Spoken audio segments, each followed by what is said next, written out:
आज हम लोग समानांतर श्रेणी को जानेंगे। इसको जानेंगे, तो समानांतर श्रेणी हो या समानांतर श्रेणी, ये दोनों को जानने से पहले हमें क्या जानना है?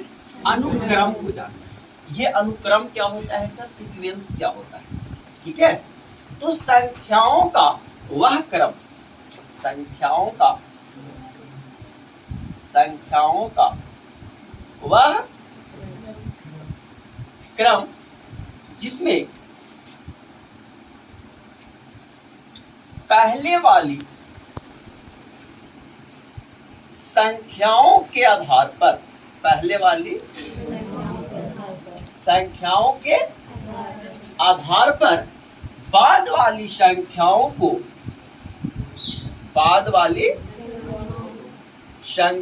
को ज्ञात किया जा सके, उसे हम क्या कहते हैं? अनुक्रम। मैंने क्या बोला कि संख्याओं का वह क्रम जिसमें पहले वाली संख्याओं के आधार पर बाद वाली संख्याओं को ज्ञात किया जा सके। कुछ बच्चों को समझ में आ भी रहा होगा, कुछ बच्चों को समझ में ना भी आ रहा होगा, तो हम एग्जाम्पल के मदद से सीखेंगे। एज फॉर एग्जाम्पल, मैंने लिया 1, फिर लिया 5, फिर लिया 7, फिर लिया 6, फिर लिया 4, और ये वाली संख्या मैं आपसे पूछ रहा हूं। ठीक है, तो बाबू ये बाद वाली संख्या मैं पूछ रहा हूं, ठीक है, तो ये पहले क्या आधार है संख्याओं का, वो पहले हमें पता करना पड़ेगा। तो हम देखते हैं कि यहां से यहां तो 4 बढ़ रहा है, यहां से यहां फिर 2 बढ़ रहा है, यहां से यहां फिर 1 बढ़ रहा है, सॉरी 1 घट गया, फिर इसके बाद 2 घट गया। तो कोई आधार है क्या? कहीं बढ़ जा रहा है तो कहीं घट जा रहा है, कोई आधार है क्या? तो हम बाद वाली संख्या को प्राप्त कर सकते हैं क्या? नहीं ना, तो ये सीक्वेंस नहीं हुआ, ये आधार नहीं हुआ। नेक्स्ट एग्जांपल मैं लेता हूं 1, 3, 5, 7, और ये वाली संख्या के बारे में पूछ रहा हूं कि ये संख्या क्या होगा यहाँ पर। तो पहले वाली संख्या को देखते हैं, तो 1 में 2 जुड़ा है तो 3 आया, 3 में 2 जुड़ा है तो 5 आया, 5 में 2 जुड़ा तो 7 आया। मतलब 2 क्या हो रहा है? बढ़ जा रहा है ना। ये वाली संख्या कितना हो जाएगा? 9 हो जाएगा। ये सीक्वेंस है? तो हाँ सर है। कोई दिक्कत है क्या? 1 लिखा, 4 लिखा, 9 लिखा, 60 लिखा, और फिर आपसे ये वाला मैंने पूछ दिया। ठीक है, तो पहले का आधार देखिए, तो पहले देख रहे हो कि सर 3 बढ़ा है, इसके बाद 5 बढ़ा है, फिर इसके बाद 7 बढ़ गया है। तो अगर हम इस पैटर्न से देखते हैं, इस आधार पर अगर हम देखेंगे, तो पहले 3 बढ़ा है, फिर कितना बढ़ा? 5 बढ़ा है, फिर कितना बढ़ा? 7 बढ़ा है, यानी 2 बढ़ते जा रहा है। तो अब कितना बढ़ेगा? 9 बढ़ जाएगा। क्या बढ़ जाएगा? तो 16 में 9, मतलब सॉरी 16 में 9 अगर जोड़ोगे आप, कितना है? 25। इस सीक्वेंस में है तो यस सर है। इसको समझने का एक और दूसरा तरीका क्या है? तो एक जो है 1 का स्क्वायर, 4 जो है 2 का स्क्वायर, 9 जो है 3 का स्क्वायर, 16 जो है 4 का स्क्वायर। तो अगला संख्या क्या होगा? तो 1 का स्क्वायर, 2 का स्क्वायर, 3 का स्क्वायर, 4 का स्क्वायर। तो अगला आपका क्या हो जाएगा? अनुक्रम में है ना। अनुक्रम का मतलब क्या होता है समझ में आया आप लोगों को? आगे देखो, 9 है, 7 है, 5 है, और ये वाली संख्या आपसे पूछ दी गई। तो देखो तो 2 क्या हो रहा है? घटते जा रहा है ना। तो बाद वाली संख्या निकल जाए कि नहीं? तो बाद वाली संख्या को अगर पहले वाली संख्याओं के आधार पर प्राप्त किया जा रहा है तो वो है अनुक्रम। वो क्या है? अनुक्रम। और पहले वाली संख्याओं के आधार पर अगर बाद वाली संख्याओं को ज्ञात नहीं किया जा रहा है तो वो अनुक्रम नहीं। अगर आप अनुक्रम समझ गए हैं तो हम आपको समानांतर श्रेणी और समानांतर श्रेणी, समानांतर श्रेणी समांतर श्रेणी बोलो क्या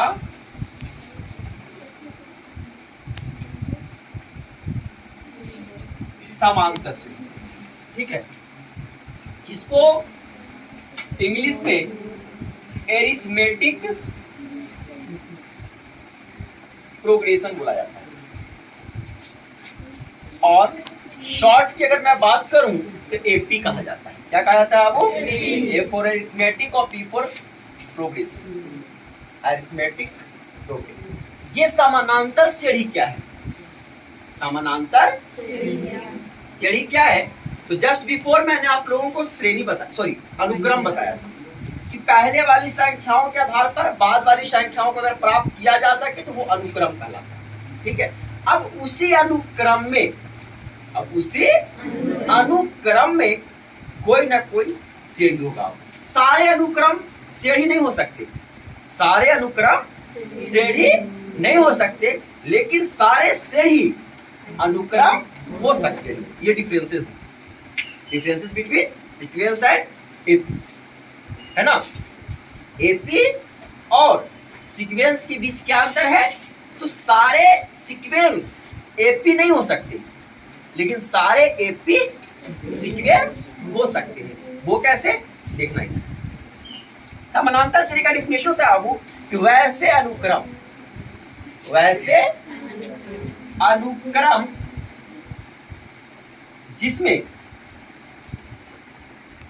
जिसमें लगातार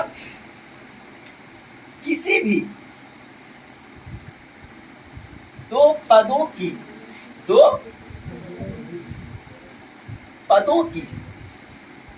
बीच की दूरी बराबर हो, उसे समानांतर श्रेणी कहते। वैसे अनुक्रम जिसमें लगातार किसी भी दो पदों की बीच की दूरी क्या होती है? बराबर होती है, उसे हम क्या कहते हैं? समानांतर श्रेणी कहते हैं। जैसे 1, 4, 9, 16 ये अनुक्रम है ना, कि पहले वाली संख्याओं का आधार पर हम बाद वाली संख्याओं को ज्ञात कर सकते हैं कि नहीं कर सकते? है ना अनुक्रम। एक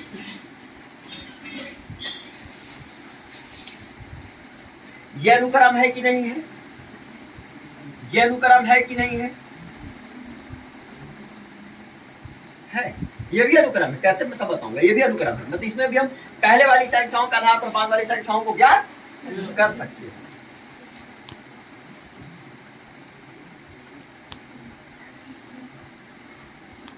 ये है कि नहीं? ये भी अनुक्रम है।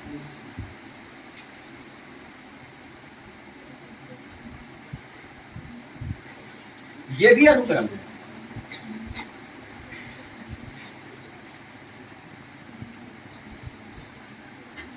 ये भी अनुक्रम है। ये भी क्या है?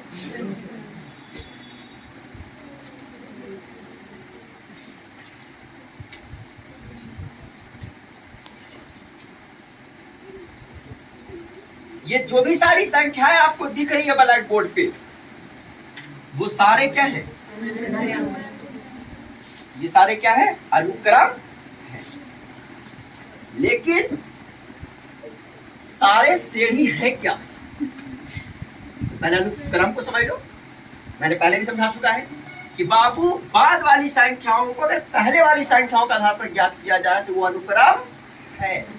जैसे 1 में 3 बढ़ा है तो 4 आया, 4 में फिर क्या हुआ? 5 बढ़ा है तो क्या आया? 9, 9 में फिर 7 बढ़ा है तो 16, अब 16 में फिर अगर 9 बढ़ा तो क्या हो जाएगा? ये अनुक्रम है, कोई दिक्कत? 1 में 5 बढ़ा है तो 6 आया, 6 में 4 बढ़ा है तो 10 आया, 10 में 3 बढ़ा है तो 13 आया, अगर 13 में 2 बढ़ेगा तो क्या हो जाएगा? है ना सीक्वेंस। अनुक्रम का मतलब यही ना होता है कि बाद वाली संख्याओं को हम पहले वाली संख्याओं के आधार पर क्या कर सकते हैं? ज्ञात कर सकते हैं। फिर देखो 5 जोड़े हैं तो 12 आया, 4 जोड़े तो 16 आया, 3 जोड़े तो 19 आया, तब 2 जुटेगा है।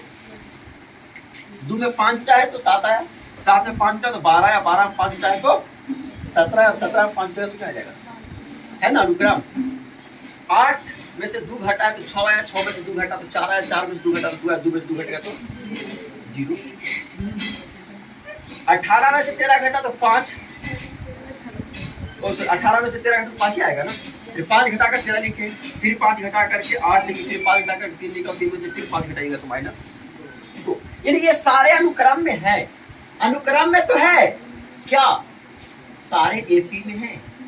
तो एपी के लिए मैंने क्या सिखाया बाबू कि लगातार 2 पदों की बीच की दूरी हमेशा क्या होनी चाहिए, बराबर होनी चाहिए। देखो ना, 2 पद कोई भी लो, ये कौचार ले लिए ना, 9 16 ले लिए ना, ये दोनों के बीच की दूरी कितना आ रहा है, 3। ये दोनों के बीच की दूरी कितना आ रहा है, 7। या ये दोनों के बीच की दूरी कितना आ रहा है, 5। तो बराबर हो रहा है क्या आपस में बीच की दूरी। तो ये एपी है क्या, एपी नहीं। यहाँ देखो ना, 5 इसके बीच की दूरी हो रहा है, इसके बीच की दूरी 4 हो जा रहा है? तो ये है क्या, नहीं। यहाँ देखो ना, 5 इसके बीच की दूरी, इसकी बीच की दूरी 4 है, इसके बीच की दूरी 3 है, तो ये है क्या, एपी में ये भी। यहाँ देखो तो 5 है, इसकी बीच की दूरी भी 5 है, इसके बीच की दूरी भी 5 है।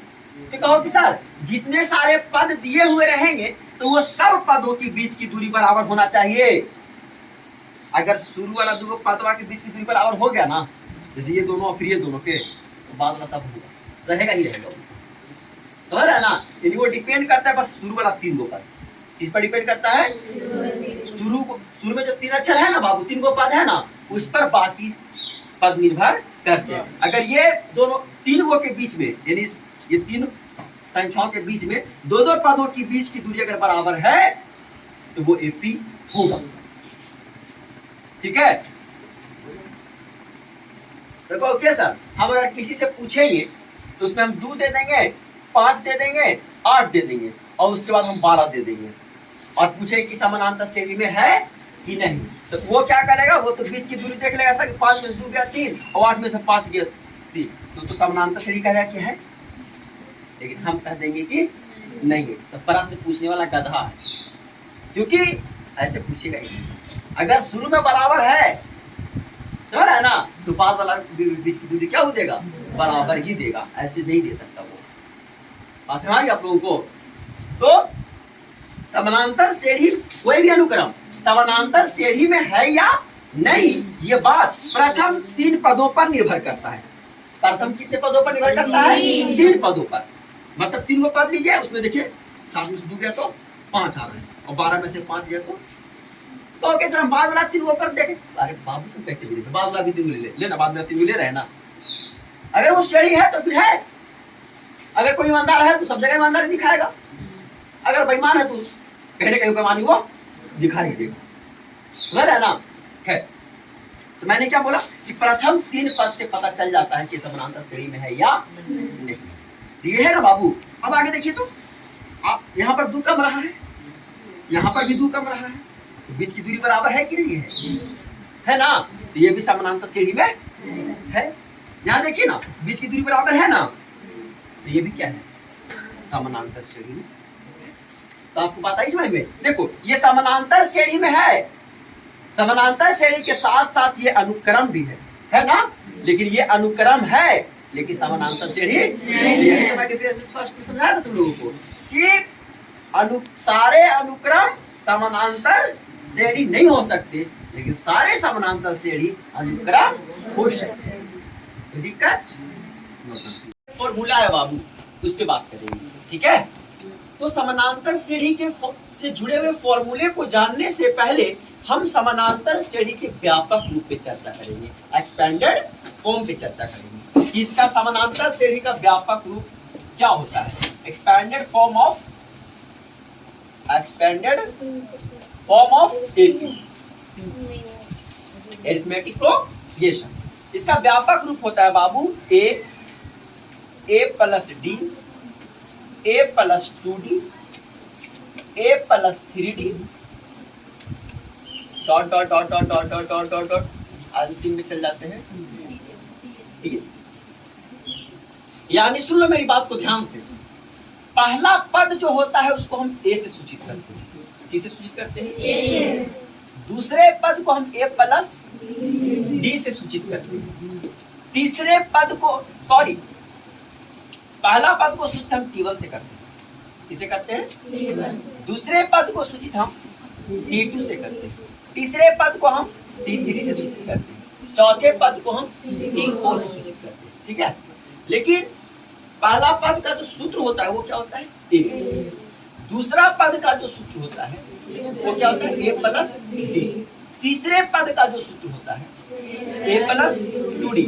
चौथे पद का जो सूत्र होता है A प्लस 3D। तुमको डिफरेंसेस समझ में आ रहे हैं?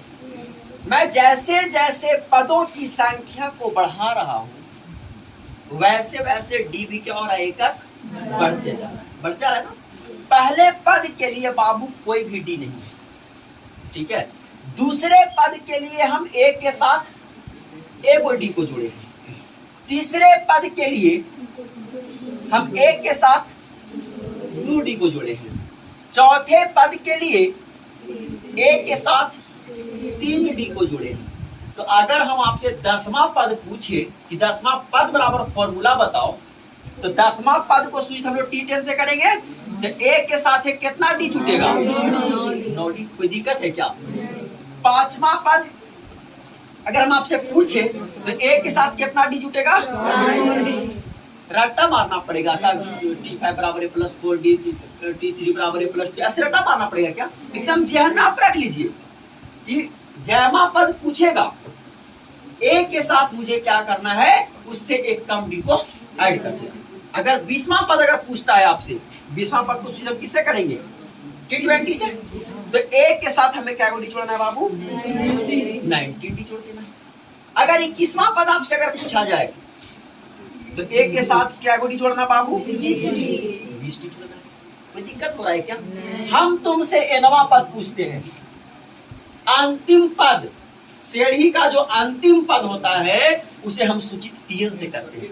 पहला पद को सूचित हम T1 से, दूसरा पद को T2 से, तीसरा पद को T3 से, चौथा पद को T4 से, पांचवा पद को T5 से, लेकिन अंतिम पद को सूचित हम किससे करते हैं? Tn से। किससे करते हैं? अब यही फॉर्मूला आपको बताना है। अंतिम पद को सूचित हम किससे करते हैं? Tn से। अब आपको बताना है ये Tn बराबर क्या होगा सर। तो मैंने आपको क्या बताया कि बाबू अगर 21वां पद अगर पूछता है तो ए के साथ में हम 20 को डी जोड़ते हैं। समझ में आ रहा है ना? यानी 21 से एक कम, मतलब जयमा पद पूछता है उससे एक कम डी को क्या कर देते हैं? जोड़ देते हैं। तो यहाँ nवां पद ना पूछ रहा है तो ए के साथ हम क्या करेंगे? तो nवां पूछ रहा है तो n से एक कम डी को जोड़ देंगे। तो n से एक कम डी बोलने का मतलब होता है n-1 इंटू डी। तो Tn बराबर क्या हो गया बाबू? a plus n-1 into D हुआ कि नहीं हुआ? कोई दिक्कत है क्या? आई बात समझ में आप लोगों को? अब आपके जहन में सवाल चल रहा होगा कि सर a क्या होता है सर, n क्या होता है सर, और d क्या होता है सर? तो बाबू a बराबर होता है पहला पद, मतलब a क्या किसको बोलते हैं?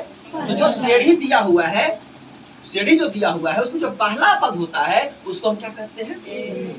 a कहते हैं। ये समझ में आ गया? अब है सर n क्या होता है सर? तो n बराबर होती है बाबू पदों की संख्या। n बराबर क्या होती है? अगर आपसे 20वां पद पूछा है तो n बराबर आपके जहन में 20 आना चाहिए। अगर आपसे 25वां पद पूछा है तो n बराबर आपके जहन में क्या आना चाहिए? 25 आना चाहिए। अगर 50वां पद पूछा है तो a बराबर क्या आना चाहिए? 50 आना चाहिए। तो आपसे वो n है ना, तो n बराबर क्या होगा? पदों की संख्या। और d क्या होता है सर? तो d बोलते हैं हम पदांतर को। d किसको बोलते हैं? आप पदांतर कह लो या सार्व अंतर कह लो। अब कहो कि सर इसका फॉर्मूला क्या होता है सर? तो इसका फॉर्मूला आप पर डिपेंड करता है। आप सिंपली सीख लो कि बाद वाले पद में से पहले वाले पद को क्या कर देना है? घटा देना। अगर बाद वाला पद तुम दूसरा लेते हो तो उसके पहले T1 होगा ना, तो T2 माइनस T1 बोलेगा तब भी आपका D निकलेगा। अगर आप बाद वाला पद T3 लेके चल रहे हो, क्या लेके चल रहे हो बाबू? तो T3 में से क्या घटाना पड़ेगा? T2 घटाओगे तभी आपको D निकल जाएगा। कोई दिक्कत है क्या? आई बात समझ में? बस ये ही सारे फॉर्मूले से मैथमेटिक्स फॉर्मूले से आपका पूरा प्रश्न इस चैप्टर का सोल्व होने वाला है। कोई दिक्कत है क्या? हाँ, एक होता है कि समानांतर श्रेणी में है या नहीं, इस बात की पुष्टि हम कैसे करें। ठीक है, तो दी हुई पदों को या दी हुई अनुक्रम को समांतर श्रेणी में होने के लिए, समानांतर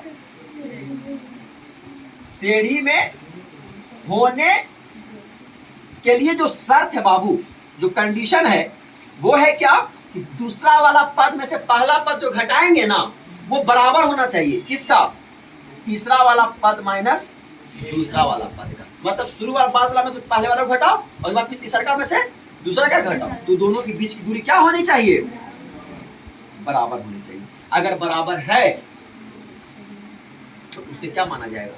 समानांतर श्रेणी में माना जाएगा, और अगर नहीं है तो समानांतर श्रेणी में नहीं माना जाएगा। हमने बोला ना कि किसी भी अनुक्रम को समानांतर श्रेणी में होने के लिए हमको बस कितने पदों की जरूरत है?